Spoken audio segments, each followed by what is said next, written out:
Hello VTC के साथियों, कैसे हैं आप सब। हाँ जी, आज हम आपके लिए लेके आए हैं एक धमाकेदार क्लास। आज की क्लास हमारी रहेगी कालीबंगा सभ्यता पर। यानी अब हम राजस्थान का इतिहास शुरू कर रहे हैं, तो अब हम आपको रोज़ राजस्थान के इतिहास के वीडियो देने वाले हैं। और सबसे पहले हमारा टॉपिक रहेगा सभ्यता। तो आज सभ्यता में हम करेंगे कालीबंगा सभ्यता। कालीबंगा सभ्यता की बात करें तो ये सभ्यता हनुमानगढ़ जिले में विकसित हुई थी। कहाँ पे? हनुमानगढ़ जिले में विकसित हुई। हनुमानगढ़ जिले में एक अन्य सभ्यता जिसे पीलीबंगा भी सभ्यता कहते हैं विकसित हुई थी। यानी पीलीबंगा और कालीबंगा से अगर क्वेश्चन आ जाए कि दोनों सभ्यता कहाँ पे विकसित हुई थी, तो ये हनुमानगढ़ में हुई थी। अगर हम बात करें कालीबंगा सभ्यता के समय की, तो जो हमारा समय है वह समय रहने वाला है हमारा 2350। क्या रहेगा? 2350 ईसा पूर्व से। ठीक है, ईसा पूर्व लगाना है। कहाँ तक रहेगा? 1750 तक। समय हमारा 2350 से 1750 ईसा पूर्व। ठीक है, इस सभ्यता की सबसे पहले जानकारी देने वाले एक पुरातत्वविद एवं भाषा शास्त्री लुइस पियोसी तेस्तोतोरी था। किसने की थी सबसे पहले जानकारी? तेस्तोतोरी ने दी थी। ठीक है, इन्होंने इस सभ्यता के बारे में सबसे पहले परिचय दिया, लेकिन इस सभ्यता की तरफ किसी का पूर्ण रूप से ध्यान नहीं था, इसलिए इसकी खोज नहीं हो पाई। यानी जो तेस्तोतोरी है ना, उन्होंने इस सभ्यता के बारे में साक्ष्य दिए थे, परंतु लोगों ने इनके साक्ष्यों पर विश्वास नहीं किया और इतना ध्यान नहीं दिया। ध्यान ना देने के कारण इस सभ्यता की खोज नहीं हो पाई। इसके बाद इस सभ्यता की खोज हुई थी। अब बाद में खोज किसने की थी उसके बारे में हम बात करते हैं। बात करें ये जो कालीबंगा सभ्यता है तो किस नदी किनारे थी? तो ये घग्गर नदी और सरस्वती नदी के तट पर विकसित थी। घग्गर नदी या सरस्वती नदी के तट पर विकसित थी। आपको पता है सरस्वती नदी पर राजस्थान में बहती थी, अब नहीं है। और सरस्वती नदी का देखो ऋग्वेद है ना हमारा, उसमें भी उल्लेख किया हुआ है, जिसमें इसे नदीतमा कहा गया है। क्या कहा गया है? नदीतमा। यानी सरस्वती नदी को ऋग्वेद में नदीतमा कहा गया है। ऋग्वेद में राजस्थान की 3 नदियों का उल्लेख मिलता है, हमें याद रखना। कितनी नदियों का है? 3। चलिए आगे बढ़ते हैं। कालीबंगा सभ्यता की खोजकर्ता अमलानंद घोष है। कौन है? अमलानंद घोष। पूछ लेगा कालीबंगा सभ्यता की खोजकर्ता कौन है, तो अमलानंद घोष। उन्होंने कब की थी? 1952 में सबसे पहले इस सभ्यता की खोज की थी। इनके बाद में इस सभ्यता की खोज 2 अन्य व्यक्तियों के द्वारा भी की गई थी, जो 1961 से 1969 तक चली भी थी। कहाँ से कहाँ तक? 1961 से 1969 तक। ठीक है, यानी जिसे आप उत्खनन कार्य भी बोल सकते हैं। ब्रजवासी लाल और बालकृष्ण थापर ने की थी। किसने? ब्रजवासी लाल और बालकृष्ण थापर ने, जो उन्होंने उत्खनन कार्य किया था 1961 से 1969 तक। अब बात करते हैं हम तेस्तोतोरी के पर। तेस्तोतोरी का जन्म इटली में हुआ था। कब हुआ था? इटली में 1887 में हुआ था। और ये 1900 ईस्वी में भारत आए। ये बीकानेर राज्य में सबसे पहले आए थे। कहाँ पे आए थे? याद रख लेना, बीकानेर में सबसे पहले आए थे ये। उस समय के तत्कालीन राजा महाराजा गंगा सिंह थे। यानी गंगा सिंह के शासनकाल में ये बीकानेर आए थे। पूछ लेगा तेस्तोतोरी किसके शासनकाल में बीकानेर आया था, तो आपको याद रखना है कि गंगा सिंह के शासनकाल में तेस्तोतोरी आया था। इन्होंने अपने राज्य का सभी प्रकार का चारण साहित्य लिखने की जिम्मेदारी इनको दे दी। बीकानेर संग्रहालय भी इन्होंने ही बनवाया था।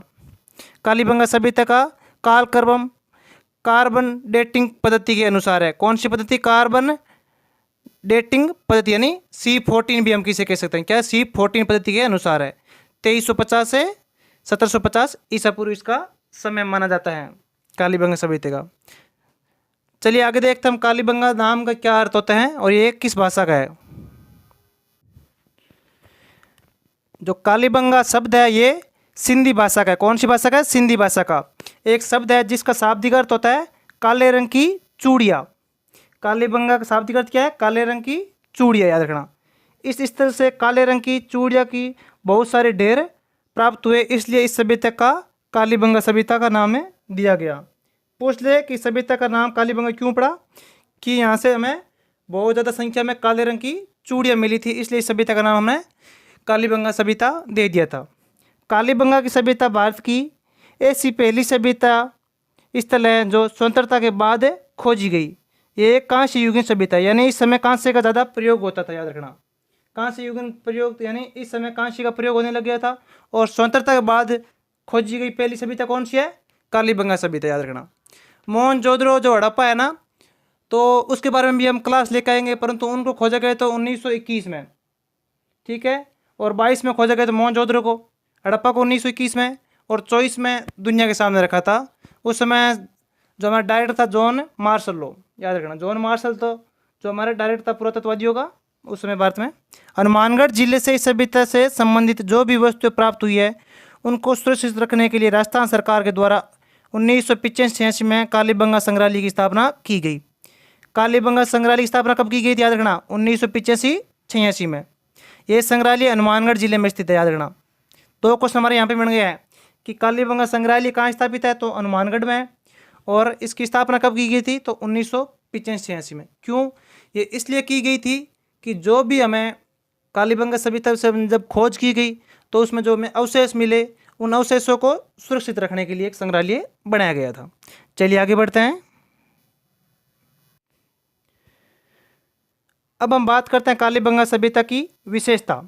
इस सभ्यता की सड़कें एक दूसरे को समकोण पर काटती है, याद रखना। इसलिए यहाँ पर मकान बनाने की पद्धति को ऑक्सफोर्ड पद्धति कहा जाता है, याद रखना। कौन सी पद्धति है, ऑक्सफोर्ड पद्धति। इस पद्धति को जाले पद्धति, ग्रीक चैम्सफोर्ड पद्धति के नाम से भी जाना जाता है, याद रखना। ये इसके उपनाम होगा इस पद्धति का, ऑक्सफोर्ड के। मकान कच्ची एवं पक्की ईंटों के बने हुए थे। आरंभ में ये कच्ची ईंटें थी, इसलिए इस सभ्यता को दीनहीन सभ्यता कहते हैं, याद रखना। आरंभ में कौन सी ईंटें थी, कच्ची ईंटें, इसलिए इसको दीनहीन सभ्यता कहते हैं। ये क्वेश्चन काफ़ी बार आया हुआ है कि दीनहीन सभ्यता किस सभ्यता को कहा जाता है, तो आपको याद रखना है कि दीनहीन सभ्यता कालीबंगा सभ्यता को कहा जाता है। इन ईंटों के आकार की हम बात करें तो 23 × 75 × 7.5 ये इसका आकार था। इन मकानों की खिड़कियों एवं दरवाजे पीछे की ओर होते थे, यानी मेन सड़क पर नहीं खुलते थे, पीछे की ओर इनके खिड़की और दरवाजे हुआ करते थे घरों के। चलिए साथ में आगे बढ़ते हैं। अगर आपको थोड़ी भी क्लास अच्छी लग रही है तो आप हमें कमेंट में बता सकते हैं और लाइक कर सकते हैं वीडियो को।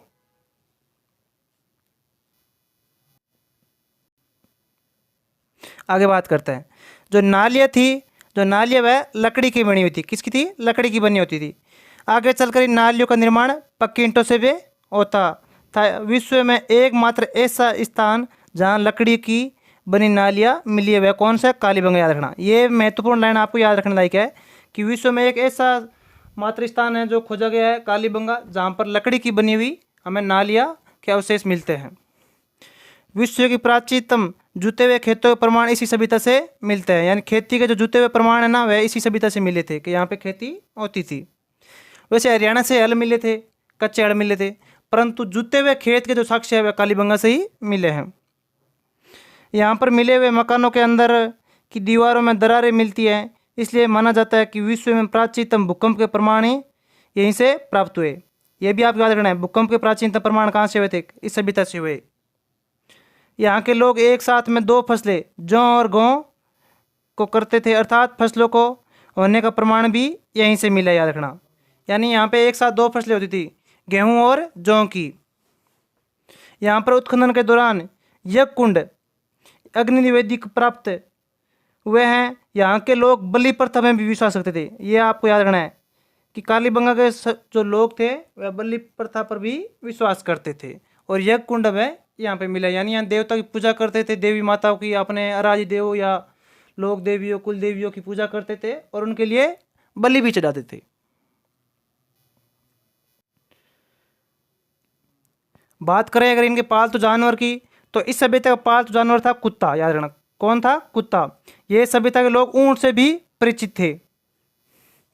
इसके अलावा गाय, भैंस, बकरी, घोड़ा से भी ये परिचित थे, याद रखना। पालतू जानवर था इनका कुत्ता, और ऊंट, गाय, भैंस, बकरी और घोड़े से इनको बारे में जानकारी थी सभ्यता वालों को। और जो अभी हम क्लास ले रहे हैं, ये क्लास की जो हमें PDF है आपको ये PDF आपको मिल जाएगा हमारे टेलीग्राम चैनल वीर तेजा क्लासेज नाम से हमारा चैनल है टेलीग्राम, उस पर ये मिल जाएगा। विश्व में प्राचीनतम नगर के प्रमाण यहीं पर मिले, याद रखना। पुराने नगरों के प्रमाण भी इसी सभ्यता मिले हैं, इसलिए इसे नगरीय सभ्यता भी कहते हैं। यहाँ पर मूर्ति पूजा, देवी देवताओं के पूजन, चित्रांकन, मूर्ति का कोई प्रमाण नहीं मिला है। यहाँ पर समाधि प्रथा का प्रचलन था, याद रखना। समाधि लेते थे लोग, जीवन समाधि लेते थे ना, जैसे हमारे बाबा रामदेव जी ने ली थी जीवन समाधि, लोक देवता। ये समाधि 3 प्रकार की मिलती है यहाँ पे, अर्थात 3 प्रकार के मृतकों के अंतिम संस्कार किए जाते थे। अंडाकार गड्ढा खोदकर एक व्यक्ति को दफनाना। इस गड्ढे में व्यक्ति का सिर उत्तर की ओर, पैर दक्षिण की ओर होता था, याद रखना। अंडाकार गड्ढे खोदकर व्यक्ति को तोड़ मरोड़ कर इकट्ठा करके दफनाया जाता था। यानी एक अंडे के प्रकार का गोल वह क्या बनाते, गड्ढा बनाते, और फिर उस व्यक्ति को तोड़ मरोड़ के, यानी उसके शरीर को तोड़ते थे, जैसे हाथ पैर उसके तोड़ दिए और उसे छोटा आकार दे दिया और उस गड्ढे में वैसे दफना देते थे। यानी एक खड्डे से हमें व्यक्ति के साथ आभूषण मिले हैं, जिससे पता चलता है कि ये मृतकों के साथ आभूषण भी दफनाते थे, याद रखना। स्वास्तिक चिन्ह का प्रमाण इसी कालीबंगा सभ्यता से प्राप्त हुआ। स्वास्तिक चिन्ह समझते हो ना, हमारा भगवान शिव का जो, इस स्वास्तिक चिन्ह का प्रयोग यहाँ के लोग वास्तु दोष को दूर करने के लिए करते थे। कालीबंगा की सभ्यता और मेसोपोटामिया यूनानी जो सभ्यता है कि सभ्यता का समानता का प्रमाण बेलनाकार बर्तन मिलते हैं, यानी दोनों सभ्यता में बेलनाकार बर्तन मिले हैं। यहाँ पर एक कपाल मिलता है जिसमें 6 प्रकार के छेद, यानी एक बच्चे की खोपड़ी मिली है जिसके अंदर 6 छेद किए हुए, जिससे हमें चिकित्सा के भी प्रमाण मिलता है कि यहाँ पे चिकित्सा भी थे, जिसका अनुमान लगाया जाता है कि यहाँ के लोग शैल्य चिकित्सा से परिचित थे, अर्थात शैल्य चिकित्सा के प्राचीनतम प्रमाण इसी सभ्यता से मिलते हैं। याद रखना, पूछ लेगा कि शैल्य चिकित्सा के प्रमाण किस सभ्यता से मिलते हैं, तो शैल्य चिकित्सा के जो प्रमाण है ना, वह हमें कालीबंगा सभ्यता से मिले हैं। कैसे मिले हैं कि यहाँ पे एक छोटे बच्चे की खोपड़ी मिली है, उस खोपड़ी में 6 छेद किए हुए हैं। क्या किए हुए हैं? 6 छेद किए हुए हैं, जिससे शैल्य चिकित्सा के प्रमाण मिलते हैं। देखो, कालीबंगा सभ्यता हर एग्जाम में महत्वपूर्ण सभ्यता रहती है लगभग। आप राजस्थान का किसी भी एग्जाम में दे दोगे ना, जैसे अभी आपके सीट आ रहा है, सीईटी में भी कालीबंगा सभ्यता से कम 2-3 क्वेश्चन तो आते ही आते हैं, क्योंकि ये सभ्यता हमारे राजस्थान की महत्वपूर्ण सभ्यता, याद रखें। और इस सभ्यता से हमें क्या क्या मिला है, देखो हम वह चीज़ें देख रहे हैं इस सभ्यता में, ठीक है, जो हमें इस सभ्यता से हमें प्राप्त हुई है। यहाँ पर एक सिक्का प्राप्त होता है जिसके एक और स्त्री का चित्र है तथा दूसरी ओर चीते का चित्र बना हुआ है। अर्थात अनुमान लगाया जा सकता है कि यहाँ पर परिवार के मर्दसत्तात्मक प्रणाली का प्रचलन था, यानी माता की सत्ता का प्रमाण हमें मिलता है, क्योंकि हमें एक स्त्री का चित्र मिला है। कालीबंगा सभ्यता को सिंधु सभ्यता की तीसरी राजधानी कहा जाता है। ये लाइन आपको याद रखनी है, कालीबंगा सभ्यता को सिंधु सभ्यता की तीसरी राजधानी कहा जाता है। कालीबंगा सभ्यता में, इस सभ्यता में पुरोहितों को प्रमुख स्थान होता था। इस सभ्यता के लोग मध्य एशिया से व्यापार करते थे। इसका प्रमाण सामूहिक तंदूर से मिलता है, क्योंकि तंदूर मध्य एशिया से संबंधित था। तंदूर कहाँ से था? मध्य एशिया से, जिससे हमें यहाँ पे प्रमाण मिलता है कि ये एशिया से व्यापार करते थे, मध्य एशिया से। इस सभ्यता के भवनों का फर्श सजावट एवं अलंकृत के रूप में मिलता है। और हम इस सभ्यता की बात करें तो इसके उपनाम कांस्य युगीन सभ्यता हो गई, नगरी सभ्यता हो गई, दीनहीन सभ्यता हो गई। ये मैंने आपको बता दिया है। एक बार मैं पूरा आपको रिवीजन करा देता हूँ।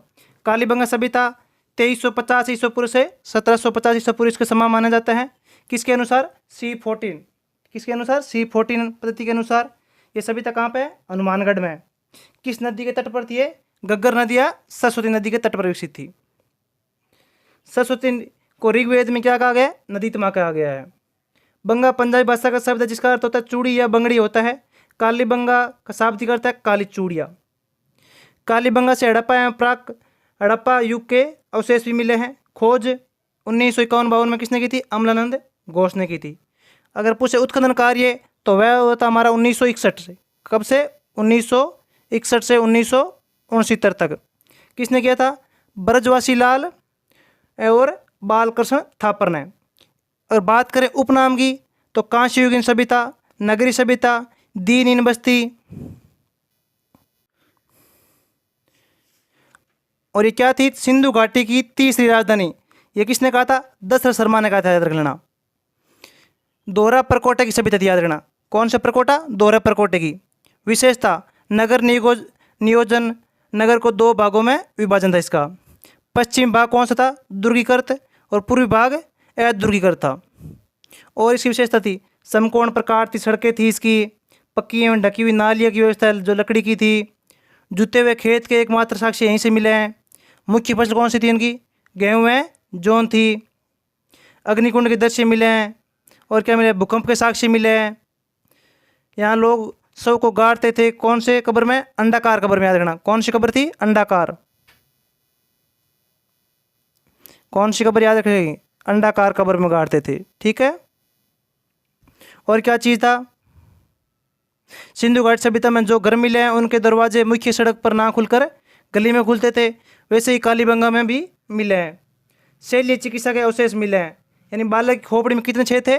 6 छेद, याद रखना। कितने छेद हैं? 6 छेद मिले हैं बालक की खोपड़ी में।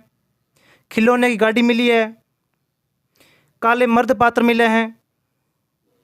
और क्या है? स्वास्थ्य का चिन्ह मिलता है। पालतू जानवर कौन था इनका? कुत्ता था। एक सिक्का मिला है, उस पर व्याघ्र यानी चीता और स्त्री का चित्र मिला है, जिससे हमें पता चलता है क्या है? मात्र सतात्मक था ये व्यवस्था। और क्या मिला है? कालीबंगा से तीर भी मिले, याद रखना। क्या मिला? तीर। तीर के प्रमाण भी कालीबंगा से मिले हैं।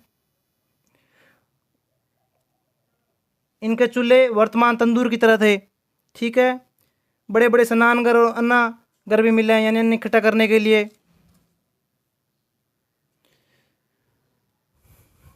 और देखो KUR केनेडी है ना, केनेडी के अनुसार इस सभ्यता का जो पतन हुआ था संक्रमण रोग से हुआ था। केनेडी ने इसका पतन किससे बताया था? रोग के कारण, कि रोग से इसकी सभ्यता का पतन हो गया था। जबकि अन्य इतिहासकार मानते हैं कि प्राकृतिक आपदा यानी नेचुरल आपदा ही थी, इन समस्याओं की वजह से इस सभ्यता का अंत हो गया, आपदा के कारण हो गया प्राकृतिक आपदा। केनेडी ने क्या माना था? रोग। और बाकी इतिहासकार आपदा मानता है कि प्राकृतिक आपदा की वजह से इस सभ्यता का अंत हो गया था। आज की क्लास बस इतना ही। जल्दी हम अगली क्लास लेके आएंगे अगली सभ्यता पर, ठीक है। तब तक के लिए जय हिंद, जय भारत। बने रहिए आप अपने चैनल, कौन सा है? वीर तेजा क्लासेज। ये आपका अपना ही चैनल है, तो आप इसमें लाइक कमेंट करें तो अपना समझ के किया करो कि हम अपने ही चैनल पे लाइक कमेंट कर रहे हैं।